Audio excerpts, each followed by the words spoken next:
About the pathogen spreading through Mother Base. You've seen everything we've got on the outbreak. What's your opinion? Textbook symptoms of vocal cord parasite infestation. And judging from this casualty list, it is the Kikongo strain, meaning a breed of parasite that triggers symptoms upon detecting pronunciation specific to Kikongo. So our Kikongo-speaking staff are at risk? Quite so. He's right. All the victims do speak Kikongo. So they can survive if they just use another language? There is no guarantee. You're only dealing with the Kikongo strain. Other language strains may be present. You well know he was teaching them languages from all over the world. The Devil's House. Nzoya Badiabulu. There is no way to know how many strains he has at his disposal. So how do we keep them from becoming symptomatic? You mentioned using microbes. Use this.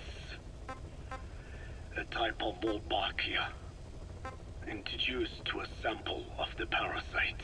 Wolbachia?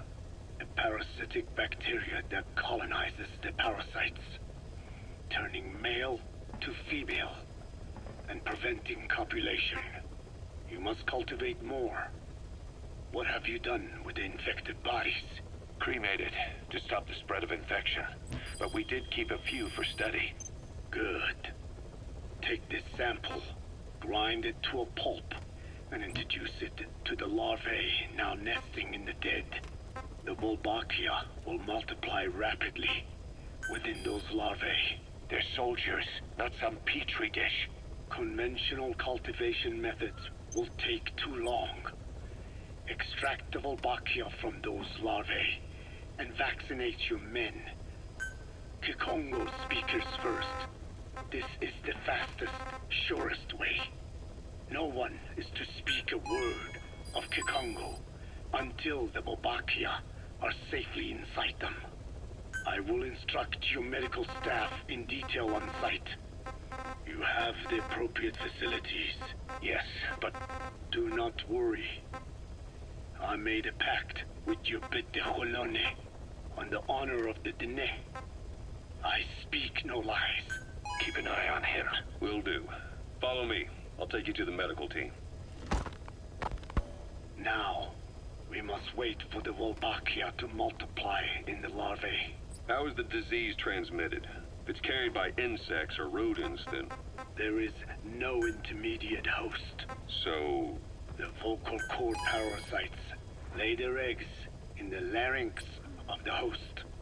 Most hatch and migrate to the lungs, but some are transported to the mouth through ciliary movement, mixing in with saliva. Saliva. Droplet transmission. Sneezing, coughing. Any food or water containing infected saliva. It would spread fast. Indeed. And when the larvae migrate to the lungs, symptoms can resemble the early stages of a cold, making it easy to infect others. Meaning a simple conversation would be enough to pass it on. All right, so what happens after the larvae migrate to the lungs? It is as I said before.